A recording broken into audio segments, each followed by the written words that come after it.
RC One vous est présenté par la Fédération Française d'Aéromodélisme. RC Team, le spécialiste de l'automodélisme. Et BuzzRC.com, le shop officiel de l'émission.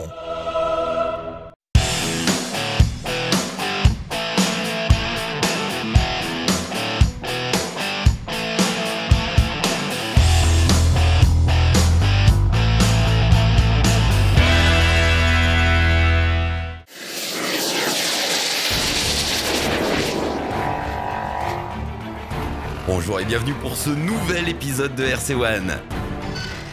Nous vous proposons aujourd'hui un retour sur un meeting d'aéromodélisme exceptionnel qui s'est déroulé à Creuilly en Normandie à l'occasion des commémorations du D-Day. Nous avons essayé ce mois le Scorpion Baja XXL de chez Kyosho, un énorme 4x2.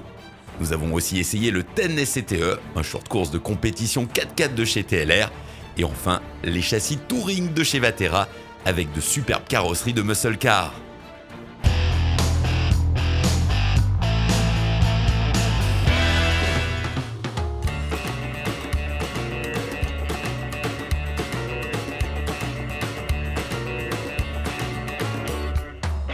These are the good days.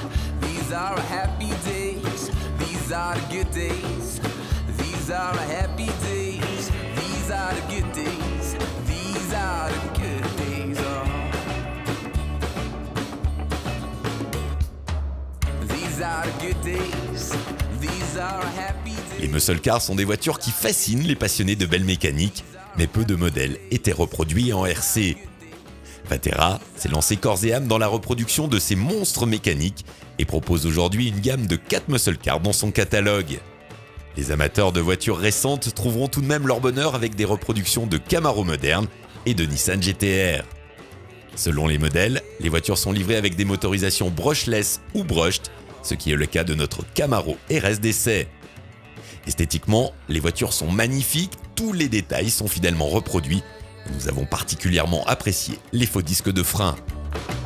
Le châssis V100 est commun à tous les modèles Touring de la marque, un châssis particulièrement réussi avec des plastiques de grande qualité, comme peu de constructeurs proposent sur des modèles de loisirs. Avec ou sans carrosserie, ce châssis à 4 roues motrices est très séduisant.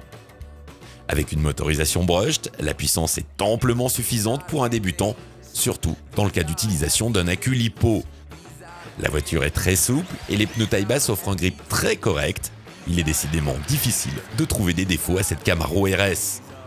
Lors de l'essai sur le parking de notre boutique BuzzRC, nous avons confié les commandes à un pilote de 10e Touring qui a été séduit lui aussi par ce modèle, bien qu'il soit plus habitué à des châssis de compétition. Ouais, d'apparence, on peut s'attendre à une voiture de drift. On voit des pneus un peu avec un dessin comme assez réaliste, ce qui fait penser à...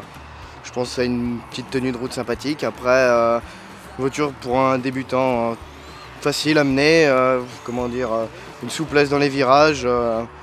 Voilà, c'est proche de l'arrêté. Une bonne voiture pour s'amuser, pour rigoler avec des détails sympas, avec les disques, tout ça. C'est un bon look pour s'amuser sur un tracé, pour rigoler, c'est sympa je pense.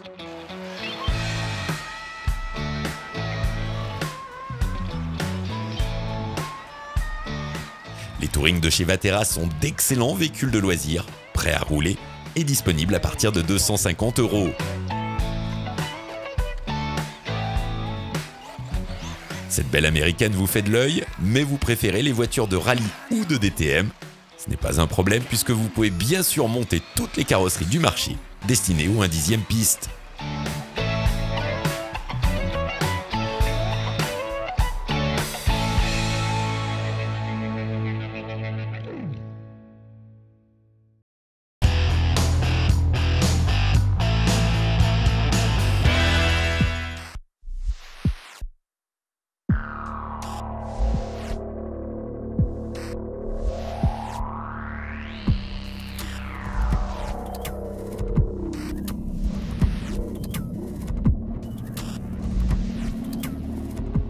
Le Baja Scorpion XXL de chez Kyosho est un gros buggy de roues motrices au 1/7e. Une échelle inhabituelle qui fait de cette voiture un produit unique sur le marché.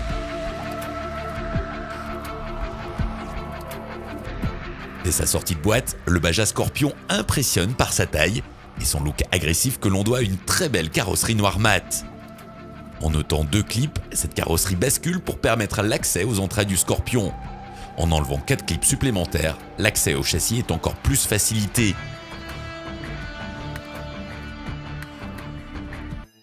La conception du châssis est similaire à celui d'un modèle actuel au 1/10, avec le moteur qui est en position mid et donc situé devant l'essieu arrière. Un énorme slipper protège la transmission lors des fortes accélérations et sur les réceptions de saut, mais il ne peut pas être réglé pour affiner la transmission du couple aux roues motrices. Cette machine, au format XXL, est livrée prête à rouler avec une radio 2 Go 4 et un combo Vortex de chez Orion, composé d'un moteur de 2250 kV et d'un contrôleur R8 de 120 A. La batterie s'installe très facilement dans le très large espace dédié au centre du châssis. Kyosho préconise l'utilisation d'un accu 2S pour la prise en main, d'un 3S pour progresser et d'un 4S pour les pilotes confirmés. Optimiste, c'est un accu de 4S que nous avons utilisé pour cet essai et nous n'avons pas été déçus. Les performances de la machine sont à l'image de sa taille énorme. Le Scorpion est très puissant et toute la difficulté consiste à maîtriser cette puissance sur les pistes glissantes. Il faut beaucoup de douceur sur la gâchette pour rouler droit et sortir facilement des virages. Les pneus montés sur des jantes bedlock sont parfaits en utilisation bâche et sur les terrains humides. Pour circuit, il est possible d'envisager l'utilisation de pneus Truggy, la monte étant possible grâce aux hexagones de 17 mm.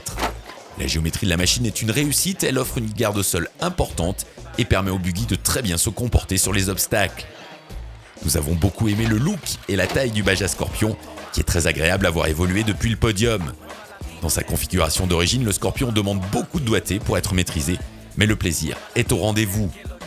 Le Baja Scorpion XXL VE de notre essai est vendu prêt à rouler 600 €. Une version nitro un peu moins onéreuse est aussi au catalogue de chez Kyosho. Les vrais points positifs de la machine, c'est le look général, quoi. C'est vraiment le buggy de plage, c'est quelque chose au look vraiment très accrocheur et on prend vraiment plaisir à le regarder rouler. Et le vrai terrain de prédilection de ce véhicule, ça sera vraiment le bash, c'est-à-dire un terrain vague, un parking vide, où on veut en fait.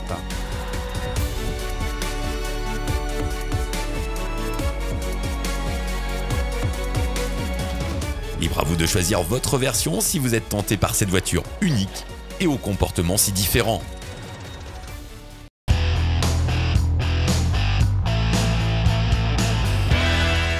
L'opération Cobra, le 25 juillet, commence par un fantastique bombardement des lignes allemandes.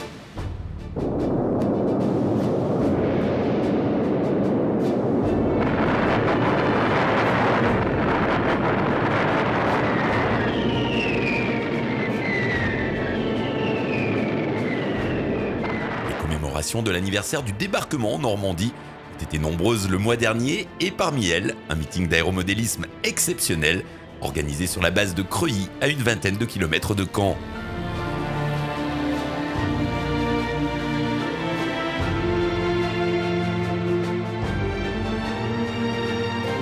Cette manifestation, organisée par l'AMCB en collaboration avec l'Aéromodèle Club de Fontenay et des associations locales, était l'occasion de fêter un triple anniversaire, les 70 ans du D-Day, les 80 ans de l'armée de l'air et le centenaire de la Première Guerre mondiale. 3 bonnes raisons pour faire voler tout ce que l'aéromodélisme permet de reproduire en modèle.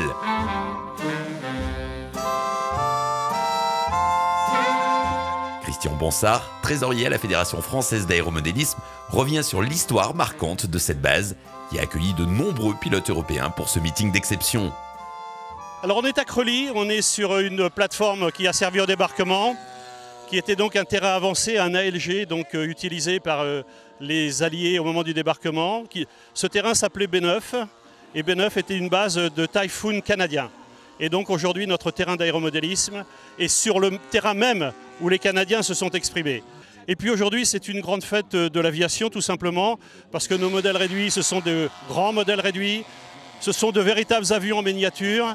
Et en même temps, ce meeting de Creuilly est exceptionnel.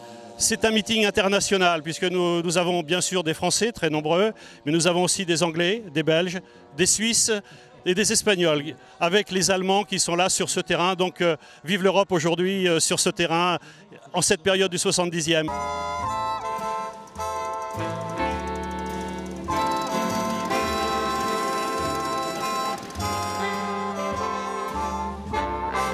Bon, les profils sont multiples. On a essentiellement et majoritairement des passionnés d'aviation, pour lesquels effectivement la réalisation de modèles réduits, et ces modèles réduits représentent pour certains un énorme travail, beaucoup de temps investi, un budget raisonnable pour l'ensemble. On parle toujours d'un budget de fumeur pour pratiquer et faire de très très beaux avions, mais c'est la passion d'aviation qui nous rassemble et qui nous anime. J'ai pour habitude de dire qu'aujourd'hui sur nos modèles réduits, nous avons plus d'informatique et d'électronique que ce que la NASA a pu embarquer pour mettre l'homme sur la Lune. C'est dire aujourd'hui le progrès et la vulgarisation de ces matériels. Donc de très très belles machines, certaines vraiment très sophistiquées, et puis d'excellents pilotes. Les évolutions que vous allez pouvoir voir toute la journée ici vont pouvoir le démontrer, que les avions soient à hélice, qu'ils soient monoplan, biplan, et pour les jets en particulier, où à la fois on a la puissance et la vitesse.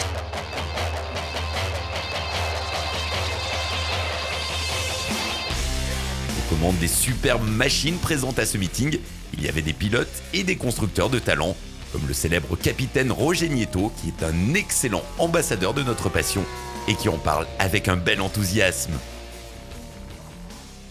Les 70 ans du D-Day, forcément, moi j'ai participé à la cérémonie britannique où il y avait la reine. C'est l'émotion des vétérans qui ont participé, qui ont vécu cette épreuve physique, morale. On leur a gâché leur jeunesse.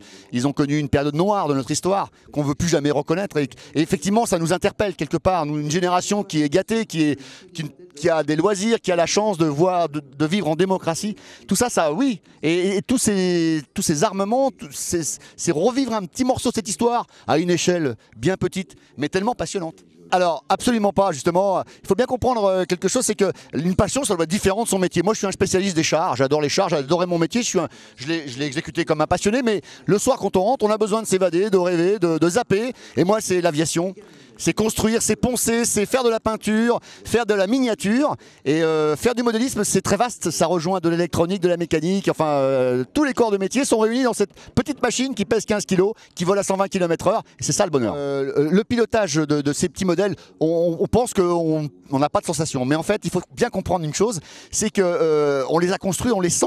Tous les réglages sont faits parfaitement et on a la machine au bout des doigts. Donc dès qu'on bouge un des manches, un des 4 axes de pilotage, eh bien qu'est-ce qui se passe? La machine réagit instantanément. Donc les yeux vous transmettent toutes les informations et vous avez vraiment des émotions parce que des fois votre ordre est un petit peu trop violent, un petit peu mal dosé et très vite il faut se reprendre. Vous avez une fraction de seconde, c'est en temps réel. Un atterrissage, le P-38 il arrive à 80 km/h au seuil de piste.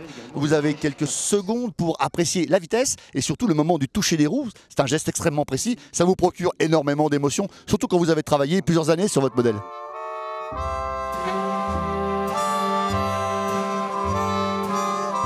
Le cadre était exceptionnel pour l'organisation d'une telle manifestation, avec en point d'orgue le passage à courte distance d'un Lancaster grandeur. Durant le meeting, on pouvait parfois se demander si les engins volants étaient pilotés de l'intérieur ou via une radiocommande, tellement certains modèles étaient imposants, comme le B-25 Mitchell des frères Sabachuste. Une idée de construire un avion grand avec 2 moteurs et on est tombé là-dessus parce qu'on l'a vu aux États-Unis. Parce que cet avion-là, il vole encore en Amérique. Ouais, il fait 145 kg poids, 6 mètres évangure et à 2 moquis à 400 cm3. Il vole comme un planeur, c'est tout.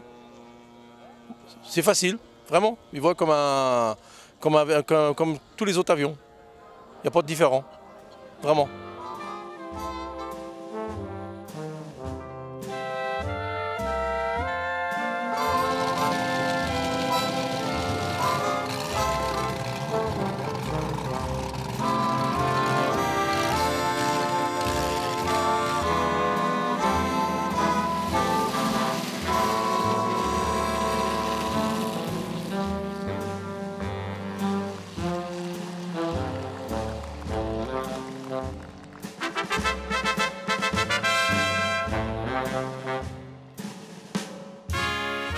C'est presque tout sur l'avion, c'est nous qu'on a construit. C'était compliqué pour trouver les trains rentrants. Alors c'est nous qui allons construire les trains nous-mêmes Et c'était un an de travail avec fuselage, c'est nous qui l'avons fait. Et puis on a travaillé à 3 dessus, 3 frères, et on a mis 5 ans de travail.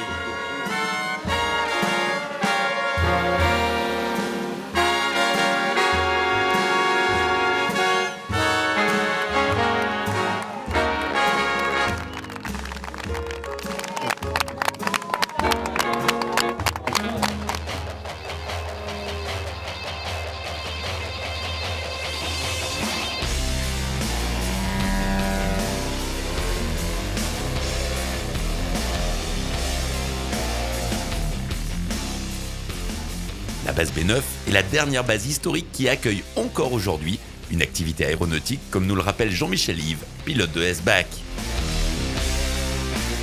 Ah bah là on est à Creuilly, on est sur un terrain historique qui a été un terrain du débarquement avec des avions d'armes basés ici. C'est le seul terrain de ce type qui soit encore actif avec une activité aéromodéliste. Et aujourd'hui, bon, on est en meeting, il y a du public, il y a un speaker, on a la musique derrière, donc il y a le petit truc en plus qui rajoute un peu d'adrénaline et puis qui nous force à aller un peu plus loin par rapport à ce qu'on sait faire habituellement. Alors devant nous, on a un S-Bac 342 qui est un avion de voltige. Là, on a une reproduction à l'échelle 36% de l'avion réel qui existe. C'est un avion biplace allemand, tout en carbone. Et bah là, bizarrement, on ne va pas utiliser la même technique, on est tout en bois.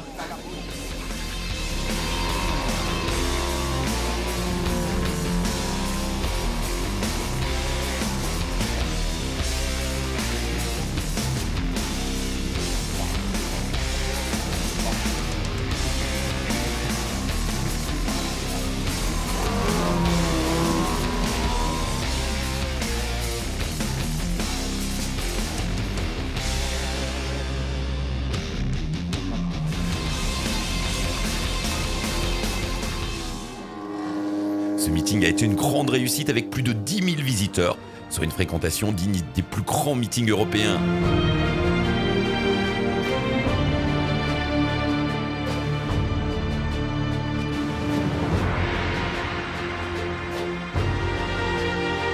Les commentaires du speaker ont permis au public de mieux apprécier le vol des machines de concours pour certaines, comme des maquettes de F4C. Parmi les pilotes de renommée, il y avait aussi François Rodriguez et sa team pour une présentation de Jet RC, une catégorie qui, quelles que soient les phases de vol ou de roulage, fascine toujours par son réalisme. Donc ce kit est un kit de Rafale de chez Aviation Design. Donc ça va faire un peu plus d'1 an qu'on l'a. Donc c'est un avion qui a déjà une trentaine de vols. Donc il est équipé actuellement de 2 réacteurs Frank Turbine Raptor, donc 2 fois 19 kg. Donc 38 kg de poussée. L'avion, lui, masse complète avec les pleins 38 kg. Donc 1 pour 1, avec environ 9 litres de carburant, 4,5 et 4,5. C'est une version marine. Donc pour l'instant, à ma connaissance, il n'y a que 2 kits en France de la version marine. Le reste des versions air. Donc bon, c'est un avion où on se fait plaisir avec. Hein. Donc du fait de ses plus de 25 kg, c'est un avion qui a été certifié catégorie B l'année dernière. Lors d'un meeting. Donc bon, bah, on se fait toujours plaisir à voler avec. Donc les gens qui ne connaissent pas ont toujours l'impression que c'est un vrai.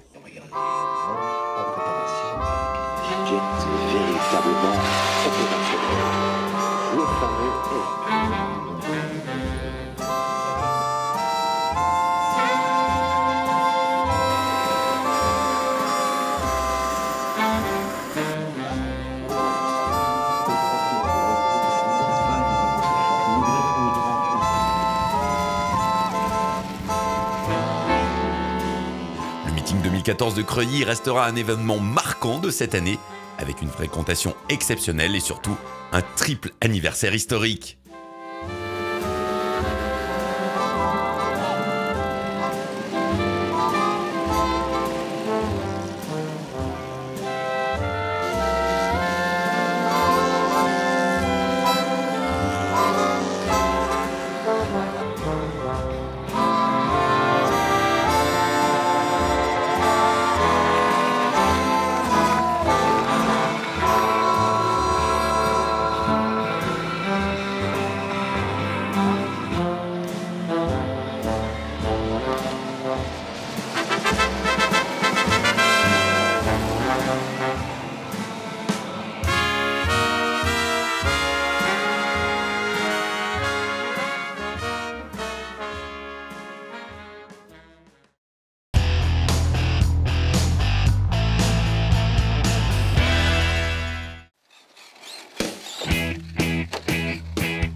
l'essai du Baja Scorpion XXL, nous avons testé sur la piste du club de Nervieux dans la Loire la dernière version du kit de compétition du TEN SCTE de chez Lozi, un short course 1/10 4 roues motrices.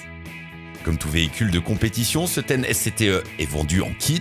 Le montage est une formalité pour les modélistes avertis qui devront simplement utiliser la force pour monter certains roulements comme ceux des cordes différentielles et pour visser les pièces inférieures des amortisseurs.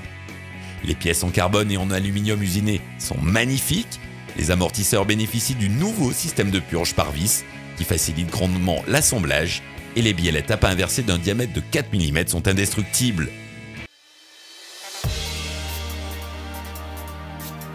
Le TEN SCTE est beau et précis comme une montre suisse. Lozi livre dans le kit 4 paires de jantes, de quoi monter 2 trains complets de pneus différents qui restent au choix du propriétaire. Nous avons testé le TEN SCTE 2.0 avec un combo brushless de 120 A et un moteur de 4000 kV de type 550. Pour la direction, nous avons utilisé un servo de 18 kg, mais un 12 voire un 10 peut largement suffire. Sur la piste, le châssis est très constant et performant, il saute bien à plat, le comportement est sain et très proche de son grand frère le 8, buggy 1/8 de chez TLR. TLR a le vent en poupe et conçoit actuellement les meilleures machines du marché. Le TEN SCTE frôle la perfection, on regrettera juste la finesse de la carrosserie d'origine, ainsi que l'absence de boîtier pour le récepteur, pourtant présent sur la version précédente.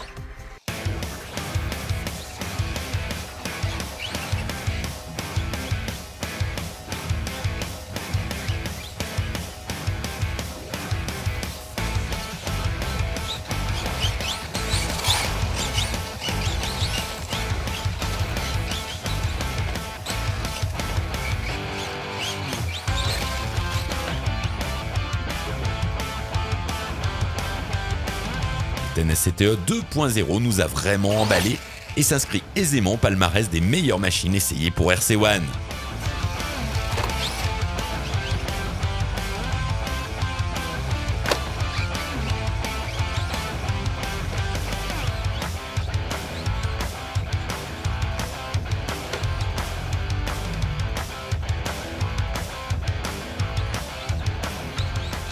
Un must-have pour les fans de la catégorie short course et du 8e brushless.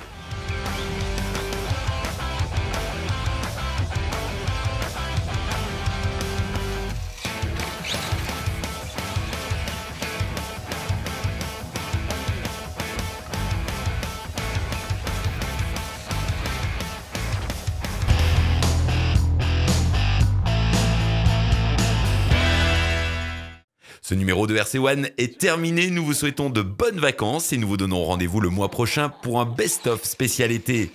Retrouvez enfin toute notre actualité sur notre page Facebook officielle.